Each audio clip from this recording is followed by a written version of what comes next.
Well, hi, everybody. Welcome to Habitual Excellence. Our guest today is Theresa Brown. She is a nurse and writer who lives in Pittsburgh.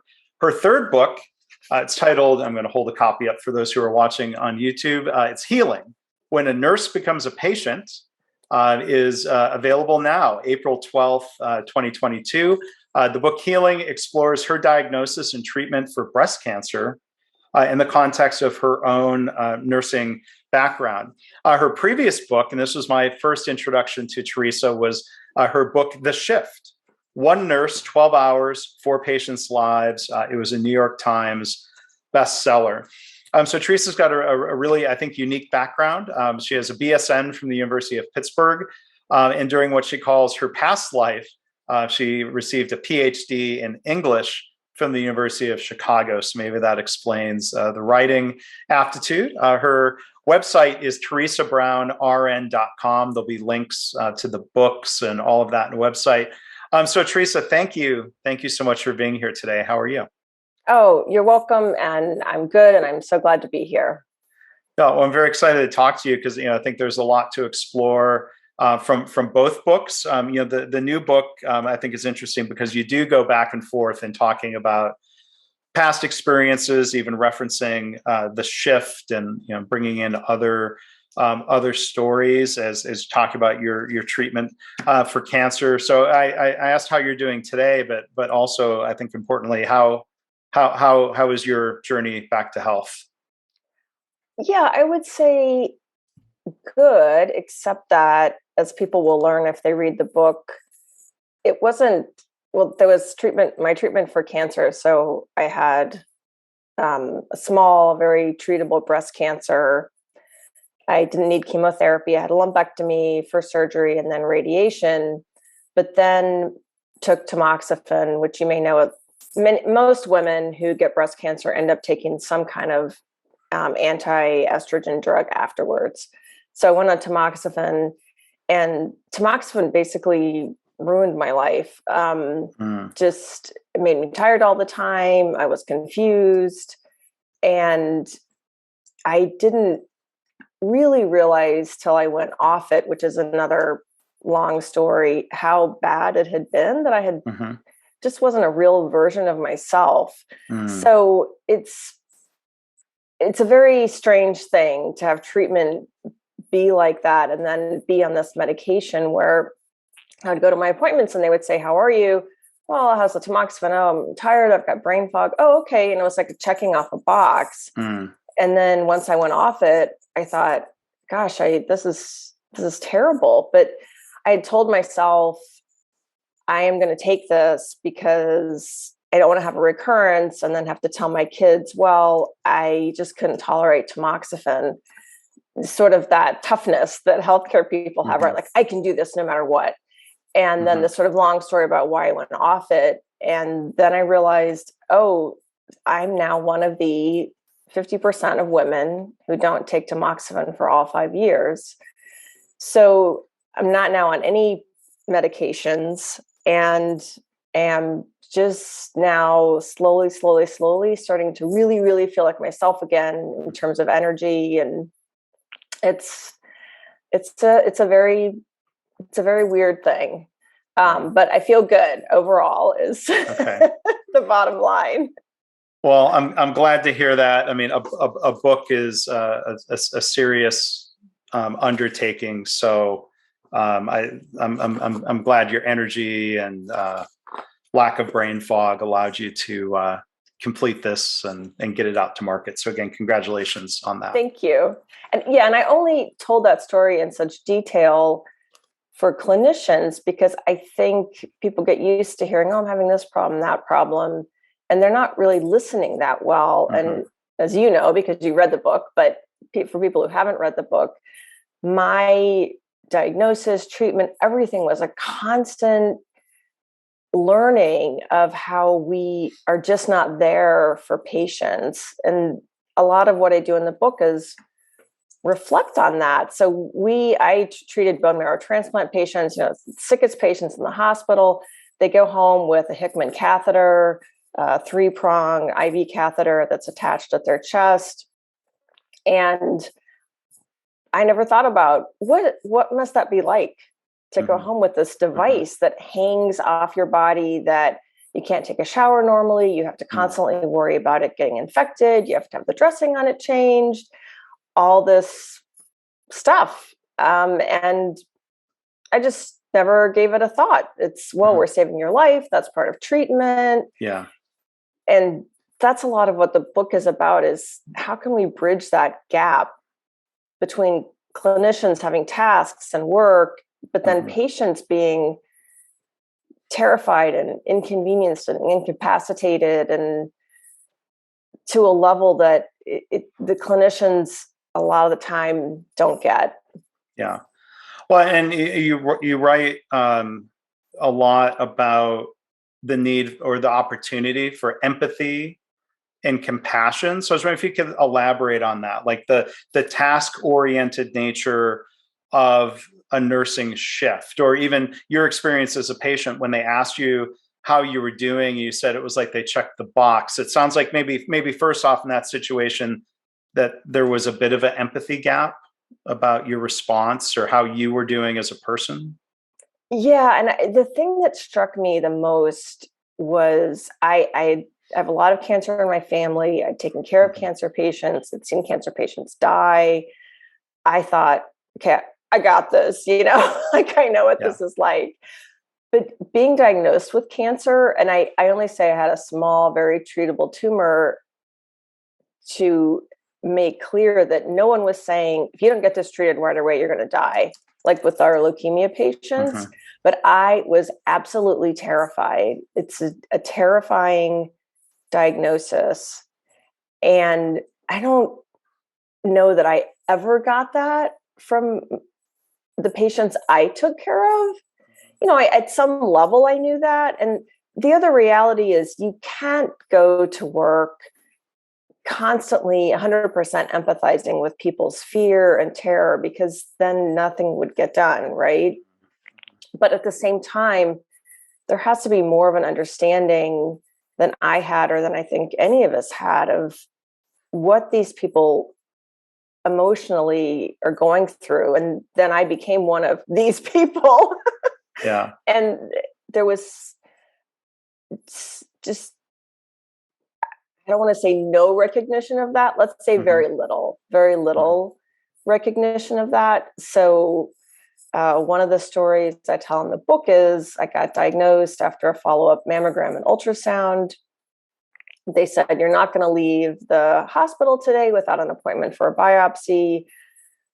So I had the scan. They wanted to do another mammogram. I talked with the doctor. They showed me my mammogram, all while like tears one after another just kept falling down my face. Finally, I went out, sat where I was supposed to sit to schedule a biopsy, and there was no one there to help me. And here I'm sitting there, stains of tears all over my face. I'm slumped over, and someone came by and said, "Oh, she leaves at 3. You just missed her." And it made me so angry, just this casualness, like I was, I don't know, scheduling a manicure or something. Yeah. And not seeing, because I'm sure I presented as someone bereft, which is how I felt, terrified, in need of compassion. And it was also exactly 3 on my watch. So, normally I would say somebody wants to knock off a few minutes early. Okay, I get that. But there must not have been any communication about, oh, we have someone coming who really needs to schedule a biopsy, or that communication did come through and the person felt like, I'm just going to leave anyway. I have no idea what happened. But the point is, even that was not a smooth system. And it's so important, because the other thing I wonder is, what if I hadn't been me and called the next day and insisted on the earliest appointment possible? Would I have been one of those people who's, quote, lost a follow-up? Would I have waited a month to go back in? And who knows what would have happened to my cancer by then? So systems not working can have a huge effect on people's health, their outcomes. Right. And I felt like, here I am. I have lived through this after working in what I thought were, not always perfect, of course, but basically pretty good systems. And then I had to go back and wonder, wow, maybe they weren't. Right. Maybe they weren't so great.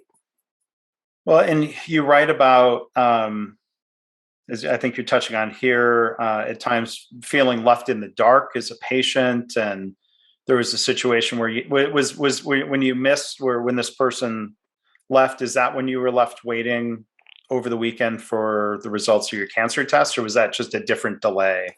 That was a different. Okay.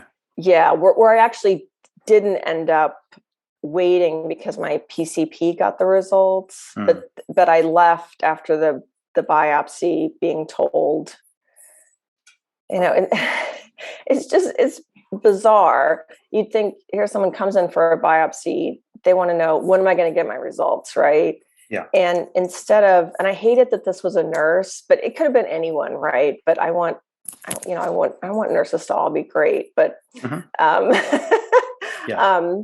instead of emphasizing when's the earliest you could get your results, or we've streamlined our system so you'll get them within 2 days, it was her emphasizing what to me sounded like, well, you probably won't get these till Monday, and it was a Tuesday before when I'd had the test. So yeah, I don't, it's like, to me, that's cruel. If there's a reason that a test needs to take that long, I can understand that. But she explained it more as just a kind of paperwork issue and kept saying, my radiologist. And I thought, your radiologist? Isn't it my radiologist? I'm the patient. So it's this bizarre sense of who owns the care, who owns the information. And in that instance, it was clearly not me. Yeah. But luckily I had a great primary care doctor, and I called him and said, hey, they're saying this is going to take over the weekend. Can you find out for me? And the next day he found out, and he called and told me. Yeah. Well, so you talk about that orientation of them describing their radiologist instead of being your radiologist who's being of service to you. I mean, you've probably seen in different cities, you might see a billboard where a hospital is bragging about patient-centered care. Yes. And it begs the question, like, why is that so noteworthy? Like, what else would it be? But you write, in the epilogue, I was going to ask you about this. You said making things easy for patients is not currently a goal of let's talk even the American healthcare system. I mean, was it a case that nobody was coordinating? Like, would you describe your care as fragmented, where like who is the oncologist supposed to be coordinating the entire treatment experience, or did it not work out that way? That is a great question. And I think that was what my primary care doctor thought would happen, because he said, you want to get a medical oncologist right away. And I thought that makes sense. But I couldn't even see that person till I had seen the surgeon and had the surgery. So there wasn't anyone coordinating my care except for me and my husband. When at points I would have him step in, because even though I was essentially doing my job for myself, I maxed out sometimes on my frustration, and then he would step in for me. So I called it DIY cancer care, as in do it yourself, which is not funny. Sometimes I laugh because things are absurd. And that is absurd. It seems like it would have been so simple to have things be more organized, and it just was not a priority for the system to do that, even though it's, we're a cancer center. But I had no idea what that meant. And then I started to wonder, well, is that just a billing thing? Can you charge more if you're called a center? Even if the care is exactly the same as not being a center.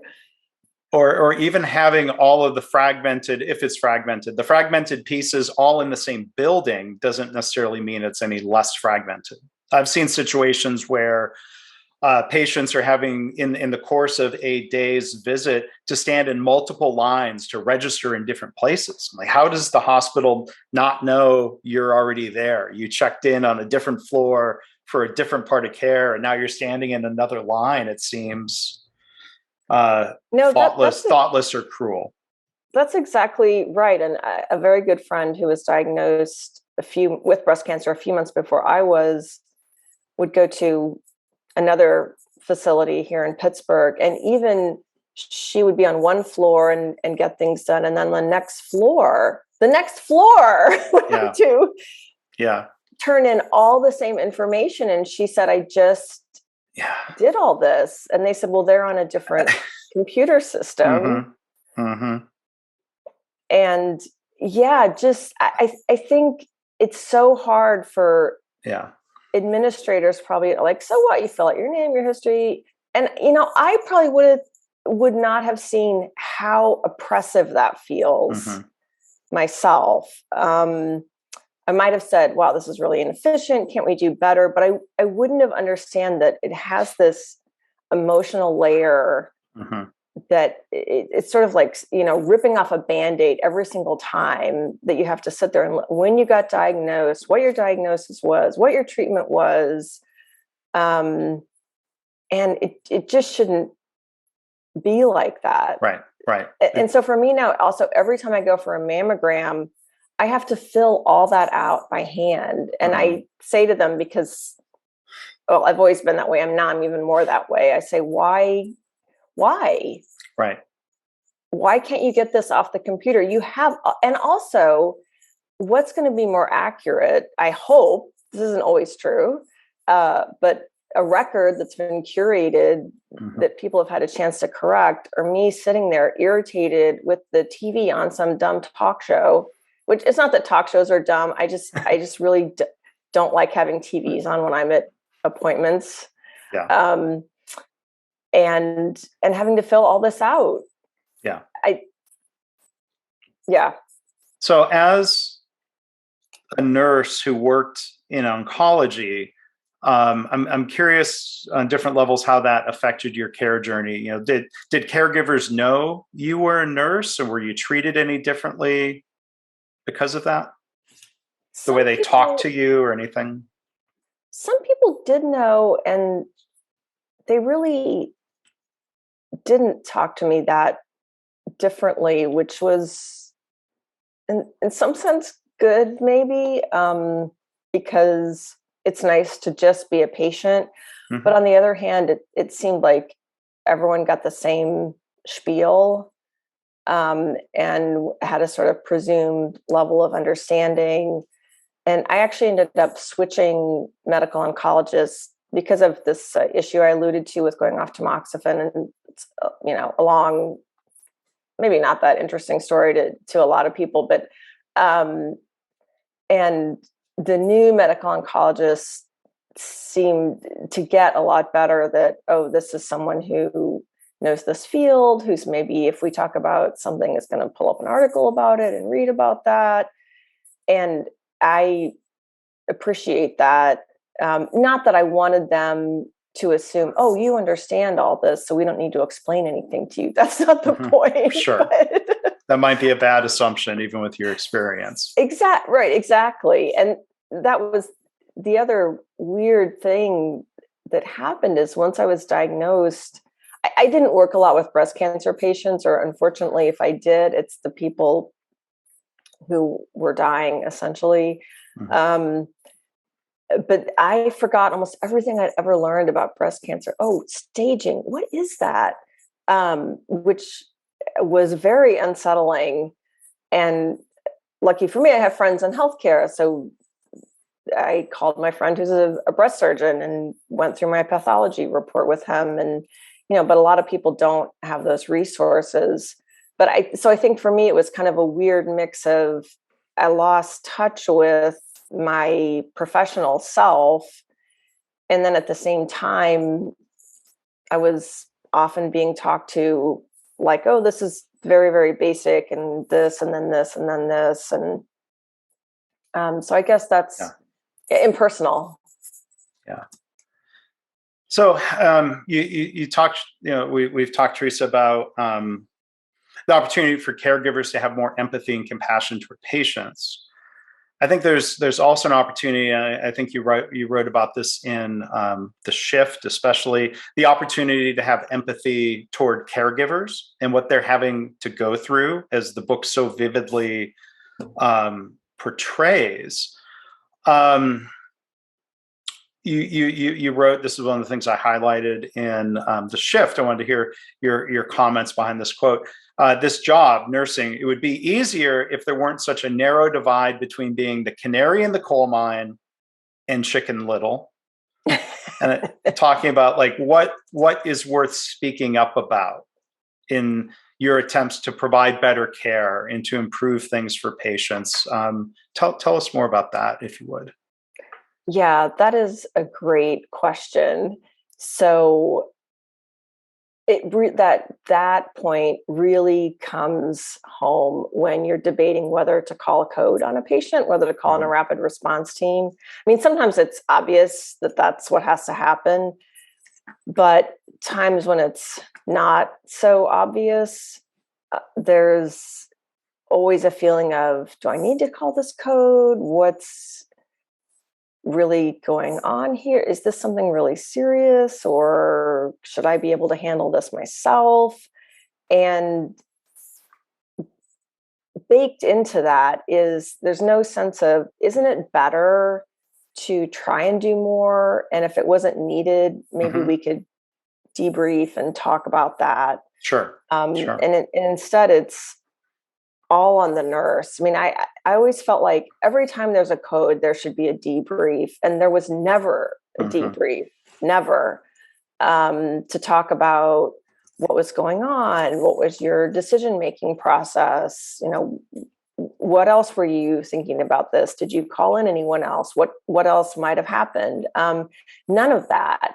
And so I remember at one point when I was working bone marrow transplant, there was a feeling after a code among one of the intensivists who was there, was that we didn't know how to handle codes. And so there was some training, but even that was very ad hoc, and not everyone got it. And it's so bizarre to me how there are so many standards in healthcare, right? There are so many demands from insurance companies, from CMS, probably from HHS, whatever. Everyone knows what this stuff is, right? And yet the standardization of, let's think about what happened, which I know you guys at Value Capture are so good at. That's what you're trying to teach people. Let's think about what happened. How can we try and standardize it? Not just because standardization can help improve quality, but because it helps staff to not feel like, oh, right, am I being the canary in the coal mine and saying, we have a real problem here?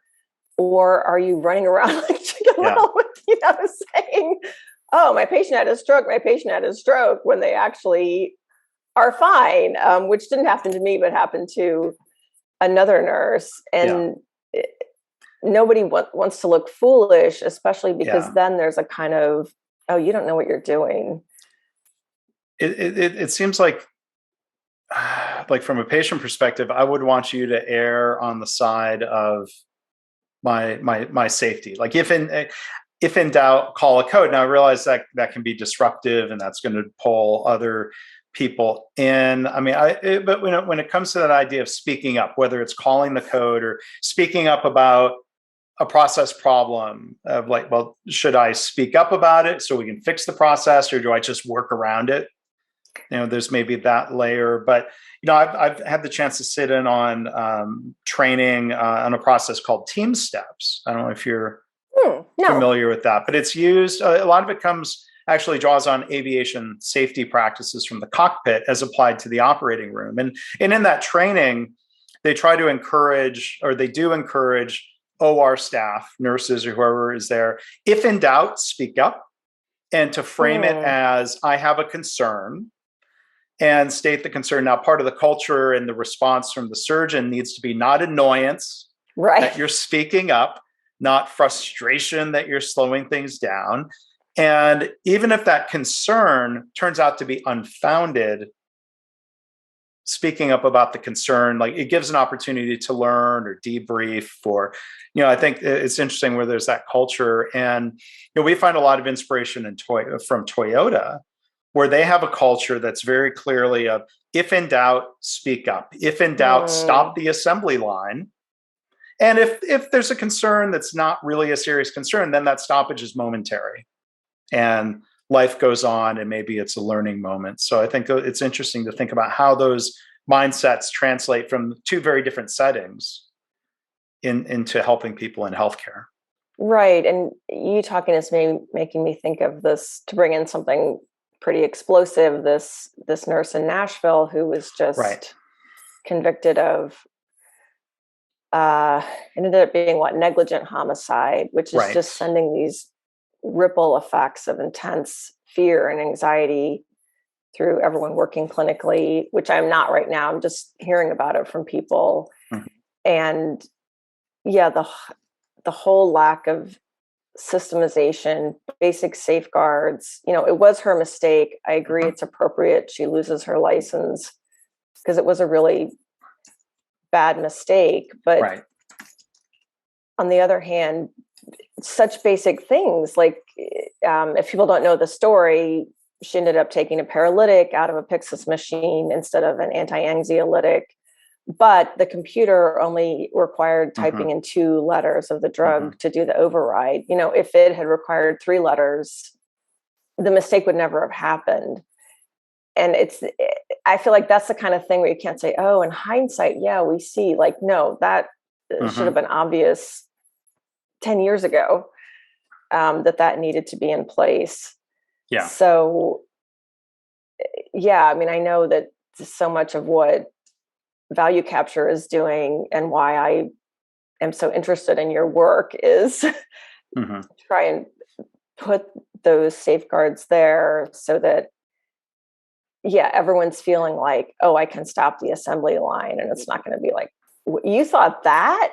I mean, because no one wants to be that person who ends up being made to look like an idiot. And talking with you about this, I realized that really is part of the culture of healthcare, or maybe it's just in more toxic healthcare work environments, but there is really that pressure of, you don't want to be the person who, you thought that, rather than saying, I'm confused. What's that drug?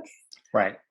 I'm confused. Why are we doing this? And a very, very simple example. Once I was still a pretty new nurse, and I saw that somebody had ordered, what's that X-ray called? It's like a dental X-ray where they do a 360 of your mouth, right? And I thought, that is so weird. Why is this being ordered for my patient? So I could have sent the patient to the dental X-ray, right? Which I don't even know we did them in the hospital. But anyway, I called the dentist. Said, I don't understand. The person who put in the order, why we're doing this. He said, oh my God, I put it on the wrong patient. Yeah. So you had a concern. You spoke up. Yes. Right. Exactly.